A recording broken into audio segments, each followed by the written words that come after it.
noches. Gracias a Dios por estar aquí. Y también gracias a Dios porque ustedes están aquí. Le voy a pedir que incline su rostro y le digamos: Señor, gracias. Gracias, Padre. Gracias, Dios. Gracias, Señor. Señor, te pedimos en este momento, mi Dios, de que tomes control, mi Dios, de todo lo que aquí se va a hacer, Señor. Que todo lo que hagamos, Señor, hablemos, Señor, que todo sea para glorificarte, Señor. Te pido, mi Dios, de que calles mis sentidos, Señor, mis emociones, Señor, y que sea tu Espíritu Santo llenando mi boca, mi Dios. Señor, te pido que tu palabra, Señor, cumpla su propósito, Señor, para el cual tú la envías, Señor. En el nombre de Jesús, amén. Dice la adoración que maldice. Cualquiera podría decir, ¿verdad?, cómo va a maldecir un Dios de amor. Pero porque es de amor es que Él toma disciplina, ¿verdad? Porque nos ama, nos disciplina, porque nos ama, nos corrige, ¿verdad? Yo creo que ya se mencionó antes que los que estuvieron antes que mí, supongo yo, de que las maldiciones que proceden, ¿verdad?, o que Dios deja, es básicamente para dos cosas, o por dos cosas. Uno es ejecutar su juicio, ¿verdad?, sobre los rebeldes e impíos. Y otro por haber dejado de escuchar la voz de Dios y hacer nuestra propia voluntad, ¿verdad?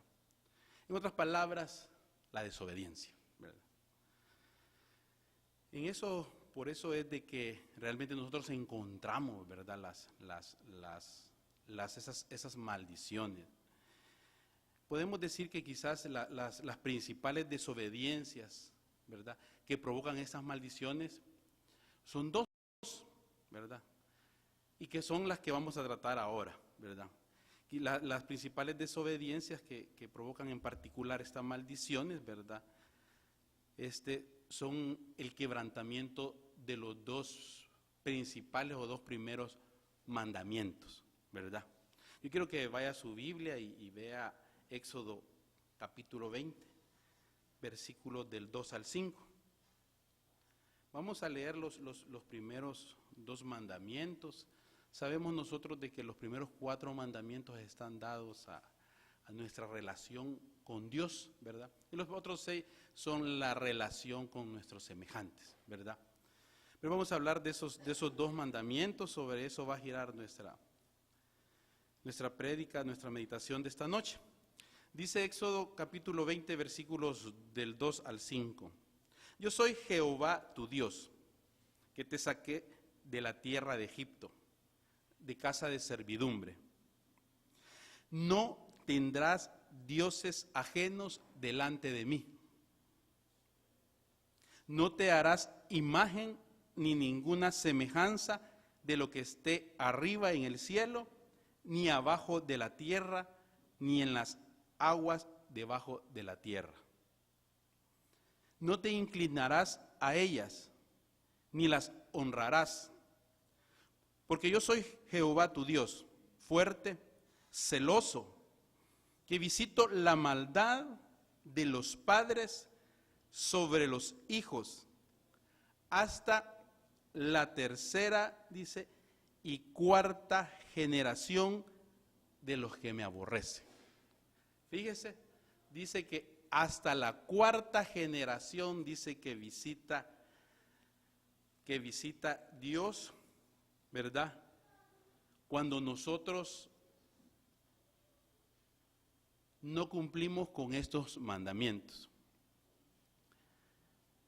Cuando nosotros leemos aquí estos primeros 2 mandamientos, ¿verdad?, que básicamente son: uno, que es no reconocer al Señor, que es el único Dios verdadero, no aceptándolo o aceptando otros dioses, además de Él, o no aceptándolo a Él y aceptar otros dioses. Ese sería el primer mandamiento, ¿verdad? Y el segundo es hacer cualquier representación artificial de Dios, ¿verdad?, y ofrecerle adoración, ¿verdad? No adorar imágenes, ¿verdad? Como más común lo conocemos. Esos dos son los mandamientos en los cuales Dios dice, y voy a repetir el versículo 5, dice que visita la maldad de los padres sobre los hijos hasta la tercera y cuarta generación. ¿Cuánta generación? Cuarta. ¿Cuál sería la cuarta? Quiere decir de que si visita mis 4 generaciones, quiere decir que va a visitar mis hijos, mis nietos, bisnietos y tataranietos. Fíjese qué interesante, ¿verdad? Qué interesante. Entonces venimos nosotros, viene Dios y nos manda estos 2 mandamientos, ¿verdad? Y específicamente de esos 2 habla de visitar la maldad de nosotros los padres hasta la 4ª generación. Meditando esto y realmente viendo estos mandamientos, estos versículos, realmente cómo llama poderosamente la atención, ¿verdad? O sea, cómo la manera en que Dios es celoso, ¿verdad? De su gloria. Cómo Dios nos cuida, ¿verdad? Cómo Dios quiere que nosotros lo honremos solo a Él. Mire lo que dice Isaías 45:21, dice, proclamad y hacedlos acercarse, y entren todos en consulta. Y viene y en son de pregunta dice Isaías, ¿quién hizo oír esto desde el principio? Y lo tiene dicho desde entonces, sino yo Jehová, hablando Jehová a través del profeta Isaías. No hay más Dios que yo, Dios justo y salvador, ningún otro fuera de mí. A mí me encanta esto que leo yo en Isaías. Primero, por la forma en que lo dice, la forma con autoridad que lo dice Dios. Y lo voy a volver a leer, la parte final de Isaías 45:21. Dice, ¿quién hizo oír esto desde el principio y lo tiene dicho desde entonces, sino yo Jehová? Y no hay más Dios que yo. No hay más Dios que yo. Dios justo y salvador y ningún otro fuera de mí. Y acerca de hacer representaciones, hacer imágenes, ¿verdad? Acerca de Dios, mire lo que dice en Romanos 1:21-23. Pues habiendo conocido a Dios, no le glorificaron como a Dios, ni le dieron gracias, sino que se envanecieron en sus razonamientos y su necio corazón fue entenebrecido. Profesando ser sabios, se hicieron necios y cambiaron la gloria del Dios incorruptible en semejanza de imagen de hombre corruptible, de aves, de cuadrúpedos y de reptiles. Fíjese que esos 2 versículos que he leído yo está reforzando en esos mandamientos. Y esos mandamientos cuando nosotros empezamos a ver, ¿verdad? Primero dice que no tenemos que reconocer a otro Dios, ¿verdad? Yo le voy a hacer una pregunta. ¿Usted ha reconocido otro Dios aparte de nuestro Señor Jesucristo? ¿Sí o no? No, ¿verdad? Sin miedo digan, no. No se me queden viendo. ¿Sí o no? No, dice. Pues ya le voy a contar que sí. Ya le voy a contar que sí. Vamos a ir viendo, vamos a ir desarrollando. Dice, entonces vemos nosotros cómo Dios nos manda a que solo a Él, ¿verdad? De hecho, ¿verdad? Y dice, la gloria es solo para mí, Él no comparte la gloria, ¿verdad? Él es el único Dios, ¿verdad? Él es Dios celoso, dice, Él es Dios y no hay nadie fuera de Él, desde principio hasta el fin, ¿verdad? No hay otro Dios. Pero fíjese, Romanos 1:21-23, a nosotros le está diciendo, cuando está hablando a través de estos versículos, nos está hablando a nosotros los seres humanos. Los seres humanos. Dice que no podemos objetar la existencia de Dios, ¿verdad? No podemos objetar la existencia de Dios, y que nosotros nos metemos en nuestro vano conocimiento o en nuestra vana sabiduría y cambiamos nosotros la imagen de Dios por imagen, dice aquí, de otros animales y de otras cosas, ¿verdad? Aquí habla de reptiles, de otras cosas, ¿verdad? Entonces nosotros empezamos a ver esos dos versículos, ¿verdad? Y lo empezamos a unir y vemos nosotros que dice, ok, no puedes o no debes adorar a un Dios diferente porque no hay otro Dios más que solo yo. Y dos, aparte de eso, no puedes hacer imágenes ni representaciones de lo que yo soy.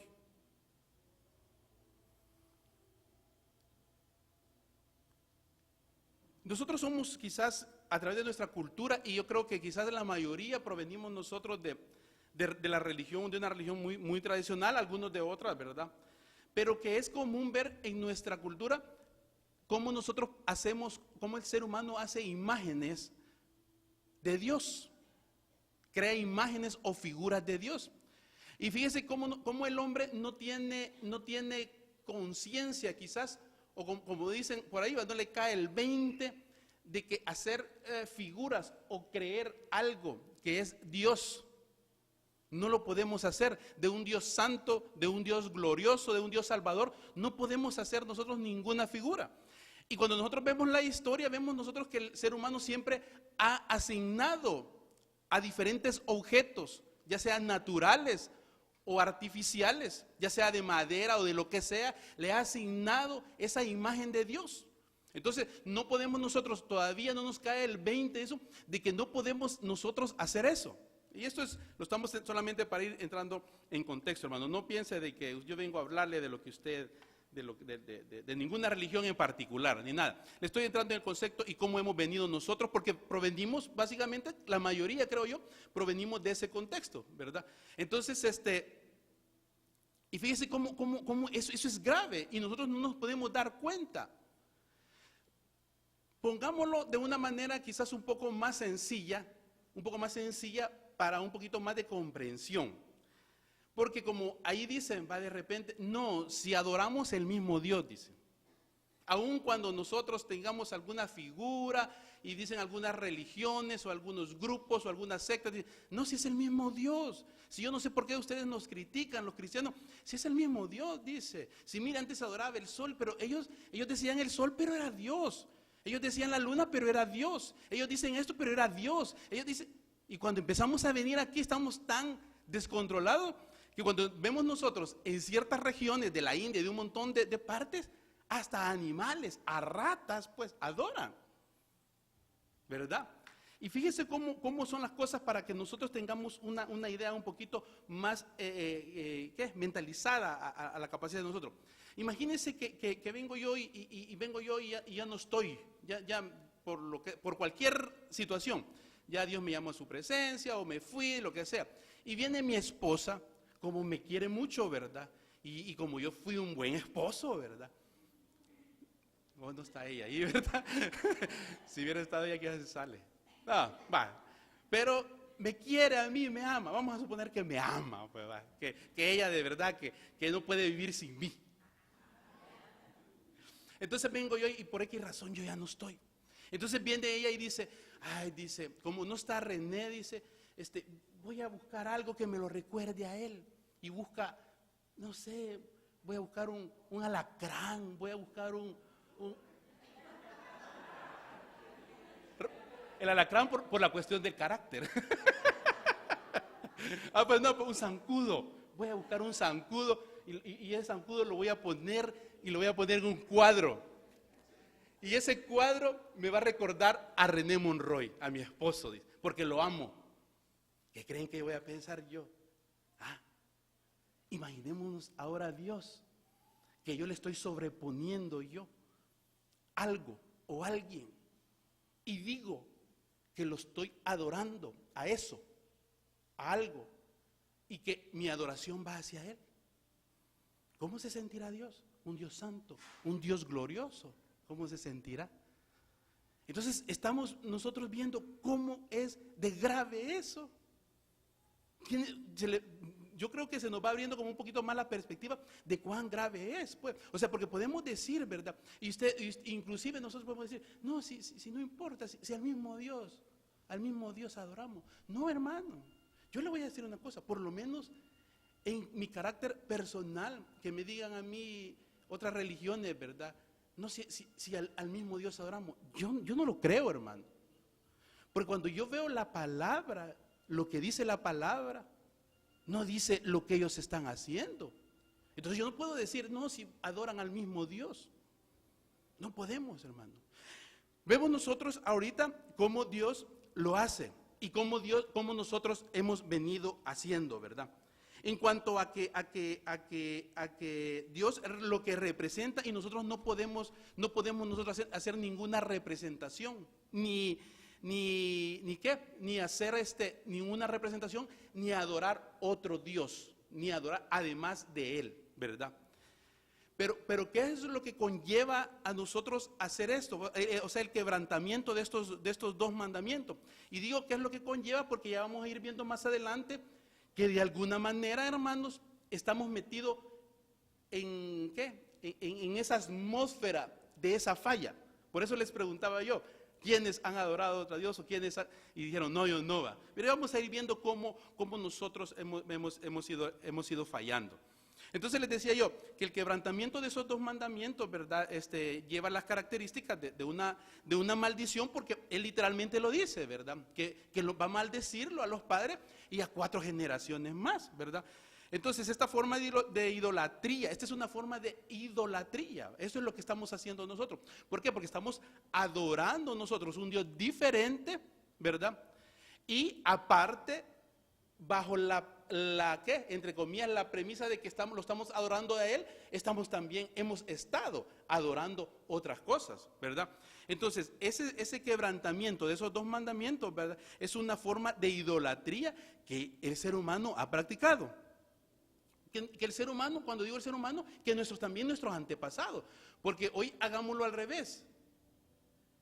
Les dije yo, mis 4 generaciones son mis hijos, mis nietos, mis bisnietos y mis tataranietos. Ahora hagámoslo al revés. Quiere decir de que yo soy hijo. La última generación serían mis padres, mis abuelos y mis bisabuelos, ¿verdad? Serían mis padres, mis abuelos, mis bisabuelos y mis tatarabuelos. Fíjese, ahí estamos nosotros. Ahí estamos nosotros. Usted, ¿verdad? ¿Qué significa? Que nosotros usted y yo somos la generación, la 4ª generación de nuestros tatarabuelos. ¿Y usted ya sabe qué hacía su tatarabuelo? Vamos a ir viendo eso. Cuando nosotros empezamos a ver eso, vamos descubriendo la forma de idolatría que hemos desarrollado. El ser humano no se ha conformado. Vemos nosotros a través de las escrituras y a través de cuestiones culturales, hemos visto cómo el hombre no se ha conformado, ¿verdad? Con seguir a Dios, con buscar a Dios, con seguir sus preceptos, sino que siempre ha tratado de moldear a Dios de acuerdo a sus necesidades, a lo que nosotros queremos, ¿verdad? Entonces, le decía yo, ¿qué ha pasado con nuestros antecesores? Lo que practicaron, realmente nosotros no lo sabemos, ¿verdad? Quizás no explícitamente, usted me va a decir, miren, nosotros no hemos idolatrado, no explícitamente como lo hemos estado presentando hasta ahorita en este momento, que usted ha ido a rendirse culto, ¿va? Porque cuando yo le digo y usted ha adorado, usted solamente quizás se le viene a la mente irse a postrar, ¿verdad? Irse a postrar sobre algo o alguien. Y entonces usted va a decir, yo jamás lo he hecho, jamás lo he hecho. Entonces, ese es el concepto que nosotros manejamos. Entonces, quizás nosotros de una manera explícita, clara, nosotros quizás no lo hemos hecho, ¿verdad? Entonces, pero esta forma de idolatría, ¿verdad? Que adorarle a Él, cuando yo lo adoro, no es solamente postrarme, yo lo adoro porque lo sigo, porque le creo, porque le obedezco, ¿verdad? Esa es una forma de adorar, eso es lo que conlleva la adoración, porque le creo lo que Él me ha dicho, tengo esperanza en lo que Él me ha dicho, yo tengo la certeza y la seguridad de lo que Él me ha dicho, y esa es una manera de adoración, ¿verdad? Entonces, ¿qué significa? Cuando nosotros no adoramos a Dios, ¿cuál es el término? Dijimos, idolatría, ¿verdad? Que nosotros estamos adorando a algo o a alguien que no es Dios. Entonces estamos nosotros, ¿qué? en idolatría. Y nosotros sabemos la manera en que Dios trataba a los idólatras, ¿verdad? Cuando nosotros leemos nosotros en la Escritura que cuando el Señor les decía que fueran a la conquista de una tierra, ¿qué les decía? Arrasen con todo, maten a todos, decía. Acaben con todo. ¿Qué es lo que le estaba diciendo? Miren, son pueblos idólatras. Y lo que ahí hay, con uno que se quede, con alguna cosa que se quede, ahí está presente la idolatría. Fíjense cómo era de serio eso, pues. Porque de hecho encontramos nosotros muchas narraciones en las que Dios, cuando se le ha desobedecido, que no se ha hecho lo que Él dice, por ejemplo con Saúl, ¿verdad? Que a Saúl le dijo que votara, que quemara, hiciera, y él vino y guardó una parte. Y después con Josué, ¿verdad? Con aquel en Jericó, que se quedaron con un manto y unas cosas. Entonces, imagínense cómo es de serio eso, que él, una cosita, ¿verdad? Un objeto, algo muy pequeño, pero viene y dice y destapa o revela la ira de Dios. ¿Por qué? Pero no es la ira de Dios en el sentido de enojo porque me desobedecieron. Es la ira de Dios, ¿por qué? Porque guardaron algo que pertenecía a un pueblo idólatra. Entonces ahí podemos ver nosotros la magnitud de cómo Dios consideraba la idolatría. Entonces veamos nosotros y pongámoslo en estos dos mandamientos. Por eso es que viene Él después de estos dos mandamientos y dice, pues, descubrimos nosotros la ira de Dios y dice, la maldición va a seguir sobre sus padres y sobre 4 generaciones, dice. Entonces decimos nosotros, ahora vamos a ir viendo nosotros, ya sabemos nosotros, dejamos plasmado que es la idolatría, ¿verdad? Y que la idolatría es lo que es el punto rojo, ¿va? Es lo que a Dios le avisa que eso no, es lo que detiene a nosotros, o es lo que Él dice, por eso te voy a maldecir. Eso es lo que trae maldiciones, la idolatría. Ahora, las formas de idolatría que existen son muchas, ¿verdad? Muchas las formas de idolatría que tradicionalmente conocemos y que están presentes. Ahora, la idolatría no es algo, como le decía yo, que se muestra de una forma explícita, porque la idolatría es algo que se hace en lo oculto, es algo que se hace en lo secreto, ¿verdad? La idolatría muchas veces primero es un engaño. Primero, la idolatría es un engaño. Y como todo engaño se hace en lo oculto, se hace en la oscuridad, ¿verdad? Se hace algo escondido, o sea, encubierto, ¿verdad? Entonces, ¿qué significa? Que cuando nosotros empezamos a ver lo que es idolatría, que el concepto de lo que se hace, que es un engaño y que se hace en lo oculto, quiere decir que todas aquellas cosas, que rompen el esquema de los mandamientos que Dios nos ha dado, de no adorarlo solo a Él, o hacer imágenes, y que se hace en lo oculto, esas son formas de idolatría. Entonces, obviamente cuando nosotros vemos estos dos mandamientos, ¿verdad? Vemos nosotros por qué el ser humano lo ha hecho, ¿verdad? Veamos hoy por qué el ser humano lo ha hecho. Normalmente el ser humano tiene dos de las grandes aspiraciones más fuertes del ser humano, son dos: el deseo de saber y el anhelo de poder. Esas son dos cosas que a nosotros nos mueve, nos motiva al ser humano: el deseo de conocer, la curiosidad, ¿verdad? Todo queremos saber, ¿verdad? Todos queremos saber. Si no, usted mire cuánto hoy se ha disipado, cuánto tenemos ahora nosotros acerca de aquellos centros de ocultismo, donde le adivinan a usted, ¿verdad? Donde le dicen, mire, usted quiere saber qué es lo que viene, mire, usted quiere saber, nosotros estamos llenos, el ser humano está lleno de querer conocer qué es lo que va a pasar. Y lo otro, el anhelo de poder, de tener, de riqueza. Esas son dos cosas que al ser humano nos ha movido siempre, ¿verdad? Yo veo, por ejemplo, en el periódico, hoy bien claramente dicen, o sea, si usted quiere saber qué es lo que va a pasar, si usted quiere atraer a su pareja, que si usted lo quiere, venga aquí está la dirección. Hoy está bien, o sea, antes, yo recuerdo que antes era bien, era quizás un poco más, más oculto, pues, ¿verdad? Más discreto, pero ahora ya no. Ahora en el periódico sale, ¿verdad? Entonces, y lo otro es el poder. El ser humano quiere poder. El ser humano quiere poder, está anhelando poder. Entonces, esas dos cosas hacen de que el ser humano no busque solo lo natural, ¿verdad?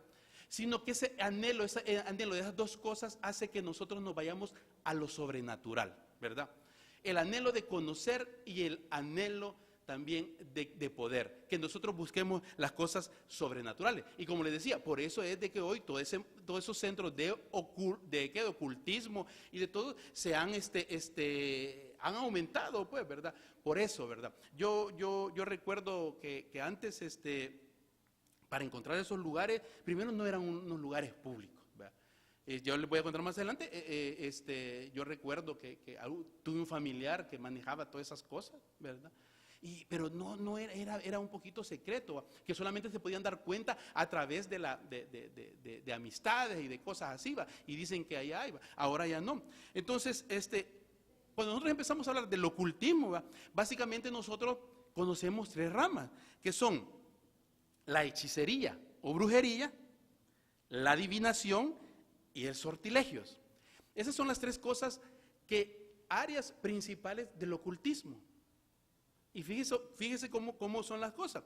De que ya empezamos hablando de ¿qué? De adorar a Dios, empezamos hablando de idolatría y estamos hablando de ocultismo y estamos hablando de hechicería o brujería, adivinación y sortilegio. No se pierde, hermano, porque estamos hablando de idolatría. Todos esos elementos son de idolatría. ¿Por qué? Porque nosotros es lo que nosotros deseamos y lo que nos motiva y por eso nosotros buscamos esto. Ahora, ¿qué es la brujería o la hechicería? La hechicería o brujería es el intento del hombre de ganar sus propios fines sin someterse a la ley de Dios. ¿A través de qué? De presiones psicológicas o técnicas psíquicas o ambas. ¿Va? La hechicería o brujería tiene básicamente tres elementos fuertes, que son manipular, intimidar, para dominar. Repito, manipula, intimida para poder dominar. ¿Para lograr qué? Mis objetivos. Fíjese bien qué interesante es esto, ¿verdad? Quiere decir de que la hechicería o brujería manipula, intimida para dominar a los que lo rodean. Usa tácticas verbales o no verbales, ¿para qué? Para manipular y intimidar, para dominar y lograr sus propósitos. Entonces, ¿qué significa? Hermano, quiere decir de que si yo manipulo, por ejemplo, a mi esposa con X cosa. Acuérdate que yo dije que iba a comprar, porque yo soy el proveedor, yo dije que íbamos a comprar esto. Pero ¿sabes qué? Yo ya no te voy a comprar porque no estás haciendo lo que yo quiero. Lo estoy hablando en términos generales, no quiero entrar en cuestiones específicas. Pero yo como hombre a veces manipulo, ¿o no? La esposa a veces manipula, ¿o no? Hay un poder de manipulación a veces nosotros a nuestros hijos, a veces los hijos a nuestros padres nos manipulan, ¿cierto o no? Nos manipulan. A veces el esposo intimida. Fíjese bien, estoy hablando de los dos elementos de la hechicería y de la brujería. ¿Para qué? ¿Cuál es el propósito? Hacer lo que yo quiero. La esposa a veces quiere intimidar o manipular al esposo para lograr sus fines. Los hijos quieren manipular e intimidar, o tal vez no intimidar, manipulan al papá o a la mamá para lograr lo que ellos quieren. Un hermano a una hermana manipula a veces. En un ministerio puede llegar eso también. El líder manipular a su gente o los servidores manipular a su líder. Ahora yo le pregunto, ahora viene la otra pregunta. Yo le hice una pregunta, hoy le voy a hacer la otra pregunta. ¿Alguna vez usted ha manipulado a alguien?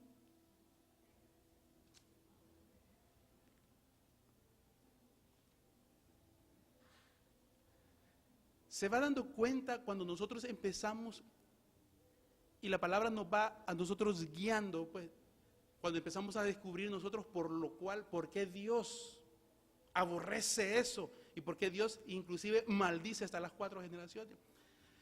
Imagínense a lo que nos ha llevado. Entonces por eso yo le decía, si usted y yo hemos manipulado, quiere decir de que hemos tomado estos elementos de hechicería o brujería. Hemos nosotros practicado la idolatría. Fíjense, hemos querido dominar a alguien. ¿Para qué? Para lograr. Lo hacemos en el trabajo. A veces queremos manipular a nuestros jefes, manipular a nuestros compañeros de trabajo, intimidar a la gente. ¿Cuántas veces quizás no lo hemos hecho? Entonces, si seguimos hablando, bueno, ya nos metieron, ya al empezar a hablar esto, ya viene y nos meten en un solo guacala todo, ¿verdad? Porque de alguna manera lo hemos hecho, ¿verdad? Y ahorita así, en una manera un poquito rápida, la adivinación es la rama del conocimiento del ocultismo, ¿verdad? La adivinación son como le decía también, son cosas que no se pueden obtener por medios naturales y se hacen por medios sobrenaturales. La adivinación, ustedes saben qué es, la lectura de manos, las cartas y todo lo que nosotros queremos adivinar y que hemos buscado. Más de alguna vez quizás usted lo hizo antes de ser cristiano, y si no lo hizo usted, quizás lo hizo sus padres, y si no lo hizo sus padres, sus abuelos, y si no lo hizo el abuelo, su bisabuelo, y si no lo hizo su bisabuelo, el tatarabuelo. Entonces todavía nos cae. No se asuste, hermano, ya, por favor, porque no querías. Los sortilegios operan a través de objetos materiales o de diferentes maneras para impactar los sentidos físicos. Aquí se ocupa, los sortilegios son cosas físicas, ¿verdad? Allí inclusive sonoras, la música, hipnotismo y todo ese montón de cosas. Inclusive se habla de la música de rock, música pesada, ¿verdad? También entra en esta categoría. Cuando nosotros empezamos a ver eso, ¿verdad? La Biblia, nosotros vemos que son cuestiones torcidas, ¿verdad? Son cuestiones que a Dios no le ha parecido, ¿verdad? La Biblia nos dice a nosotros qué es lo que debe ser o qué es lo recto, pues. Todo lo que no está en ese sentido, obviamente, está, ¿qué? Torcido, ¿verdad? Por muy poquito que sea, pero está torcido. Si no está conforme a la palabra, entonces quiere decir de que está torcido, ¿verdad? Entonces vemos nosotros las tres ramas del ocultismo: la hechicería, brujería, la adivinación y los sortilegios. Fíjense cómo era cómo en la Biblia ataca eso. Mire, le voy a leer lo que dice Deuteronomio 18, capítulo 18, versículos del 10 al 12. Dice: no sea hallado en ti quien haga pasar a su hijo o a su hija por fuego, ni quien practique adivinación, ni agorrero, ni sortílego, ni hechicero, ni encantador, ni adivino, ni mago, ni que consulte a los muertos, porque es abominación para con Jehová cualquiera que hace estas cosas. Y por estas abominaciones Jehová tu Dios echa estas naciones delante de ti. Miren este versículo, a los que practican el ocultismo los clasifican de la misma categoría como quienes sacrifican a sus propios hijos. Porque cuando dice aquí, no sea hallado en ti quien haga pasar a su hijo o a su hija por fuego, está hablando de sacrificios humanos, de sacrificios de sus hijos. Con eso compara la Biblia a los que han practicado el ocultismo. Y aquí detalla eso, ¿verdad? La adivinación, los sortilegios, el hechicero, hablar con los muertos. Mire lo que dice en Éfesos. En Éfeso pasó algo bien interesante. En Hechos 19, capítulo 19, versículos 18 y 19, se los leo. Muchos de los que habían creído, dice, llegaban ahora y confesaban públicamente sus prácticas malvadas. Un buen número de los que practicaban la hechicería juntaron sus libros en un montón y los quemaron delante de todos. Cuando calcularon el precio de aquellos libros, resultó un total de 50,000 monedas de plata. Imagínense hace miles de años, 50,000 monedas de plata, ¿cuánto cree que valen ahora? Ese es el valor de los libros, dice aquí, ahí en Hechos capítulo 18, de los libros que agarraron. ¿Y qué eran esos libros? Dice, un buen número de los que practicaban la hechicería juntaron sus libros. Fíjese cómo vemos nosotros a través de la palabra, que el hombre todo el tiempo ha buscado eso. Hemos buscado eso como seres humanos, ¿verdad? Y dice que el valor de esos libros. Y ahora lo seguimos haciendo. Lo que pasa es de que ya no lo hacemos nosotros explícitamente, ¿verdad? Por ejemplo, él le preguntaría, ¿sus hijos han leído a Harry Potter? No me va a decir, ¿verdad? Quizás algunos no, pero saben quién es Harry Potter, ¿verdad? Sus hijos pagaron para ir a ver esa película. O si no la pagaron, pero pagaron $1 para comprar la película. ¿Y cuántas películas son de Harry Potter? ¿Cuántas películas son ahora que se pusieron de moda con la cuestión eso de los vampiros? Y ahí estamos viéndolo, ¿sí o no? Nuestros hijos y muchas veces nosotros. ¿Por qué? Porque nos llama la atención, porque nos gusta.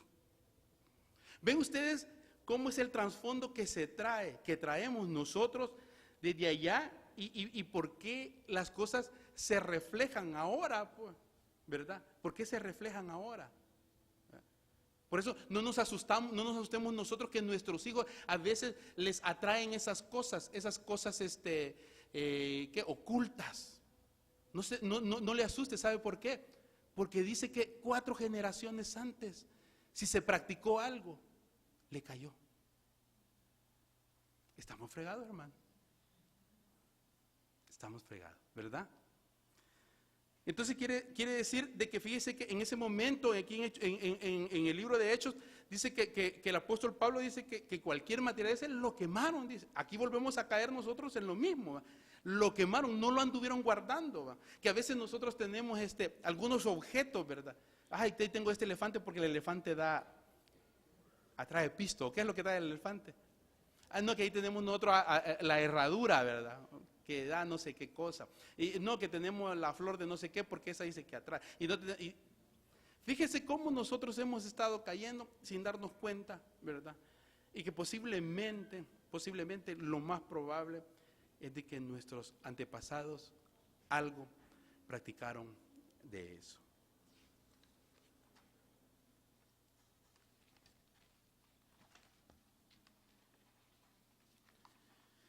Nosotros no podemos quizás decir, yo como les digo, pequeño, yo estaba muy pequeño, no sé, yo inclusive solo recuerdo lo que pasó, no recuerdo cuántos años tenía.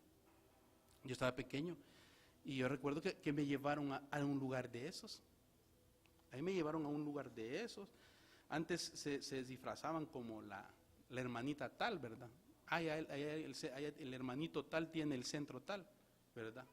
Yo recuerdo que aquí en Santa Ana íbamos nosotros. Y hubo una vez, yo no sé qué, pero era fuera de Santa Ana, como les digo, estaba pequeño, y me llevaron, ¿verdad? No sé si era en San Salvador, no sé en qué colonia de San Salvador era, no sé, pero me llevaron. Ahora bien, usted puede decir, mire, pero yo cuando lo hice, yo no sabía. La ignorancia no nos va a librar a nosotros de lo que la palabra dice. Yo le puedo decir, Señor, si yo no sabía, ¿verdad? La ignorancia no nos libra a nosotros, ¿verdad? De eso, pues, ¿verdad? Del ambiente en que nosotros agarramos ahí. No podemos decir nosotros, yo no sabía. Muchos de aquí quizás lo practicaron antes de ser cristianos. Quizás fueron a algún centro, ¿verdad? Quizás en la desesperación hay 2 cosas que yo veía que hace también de que los seres humanos busquen esos lugares. Uno, muchas veces, la pobreza, ya el querer tener dinero, la desesperación, ¿verdad? Y lo otro, lo emocional, los amores, ¿verdad? Ahí dicen los rótulos en el diario, ¿va? Nosotros se lo hacemos venir, nosotros se lo traemos de vuelta. Y ahí se llenan esos centros. La desesperación, ¿verdad? De amar, entre comillas. Y lo otro, la pobreza. Yo recuerdo mi hogar, extrema pobreza. Obviamente, ¿verdad? Hubieron causas. Usted puede decir, pero quizás en esa época lo hicieron para sanarlo. Tal vez lo llevaron usted a ese lugar para que porque agarraban plantas o qué sé yo, y para que se sanara, porque usted tenía ¿cómo se llama? Su raso, no sé qué cosa que tenía meses, no se le quitaba, y ahí donde la hermanita tal, ahí, y le pasaban una de sus flores y empezaban a hacer unas cosas, ¿verdad? ¿Y qué era? Chikungunya era, y hasta hoy lo conocemos. Pero ¿qué pasa? lo hicieron. O sea, en ese momento usted y yo éramos unos ignorantes, nosotros no sabíamos qué estábamos haciendo. Pero pasó, hermano, pero sucedió. Y eso es lo que nosotros ha estado sucediendo. Esta noche yo quiero que realmente nosotros tomemos conciencia, ¿verdad? De que hemos adorado, hemos adorado a dioses ajenos. Y usted va a decir, no, yo no lo hice. Le repito, usted tiene 2 padres, 4 abuelos, 8 bisabuelos y 16 tatarabuelos. Son 30 personas. ¿Cree usted que esas 30 personas no hicieron algo? ¿Tendrá la certeza usted?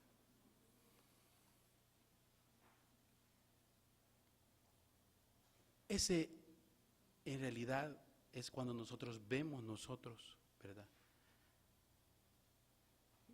Que voluntaria o involuntariamente quizás adoramos, ¿verdad? Si no fue usted, fue alguien de su familia. Y la palabra es clara y dice que lo va a visitar hasta 4 generaciones. Pero hermanos, solamente el arrepentirnos quizás y el reconocer y volvernos quizás a Dios, nosotros vamos a encontrar la misericordia para cortar eso. Solamente así. Dice Lucas 4:18, el Espíritu del Señor está sobre mí, por cuanto me ha ungido para dar buenas nuevas a los pobres. Me ha enviado a sanar a los quebrantados de corazón, a pregonar libertad a los cautivos y vista a los ciegos, a poner en libertad a los oprimidos. ¿Sabe? Es muy, quizás hasta complejo, delicado, no sé, ¿verdad? Estar hablando de esto. Pero cuando nosotros empezamos a ver, pues, ¿verdad? La forma en que Dios, ¿por qué castiga eso pues tan severamente? Y la manera cuando empezamos nosotros a descubrir, ¿verdad? Que quizás hemos estado voluntario o involuntariamente o hemos pasado en algún momento determinado. Si usted lo hizo conscientemente, ¿verdad? Pero esta noche quizás vamos a orar y vamos a decirle a Dios y vamos a pedirle a Dios, ¿verdad? 2 cosas. Primero, esa libertad total. Y segundo, que Dios es claro también, pues, que también a los que lo amamos, a los que le obedecemos, dice, ¿cuántas generaciones son las que debe visitar? ¿Cuántas? No, los que le obedecemos. ¿Cuántos? 1000 generaciones, dice. 1000 generaciones. No se alegra usted porque usted ahorita está en el punto donde usted va a cortar o cortó lo que hizo su antepasado. Y dice Dios de que si usted le obedece, si usted lo sigue, si nosotros hacemos la voluntad de Dios, entonces dice que 1000 generaciones, dice. Ahí se cumple que donde el pecado abunda, la gracia sobreabunda. Póngase de pie, hermano.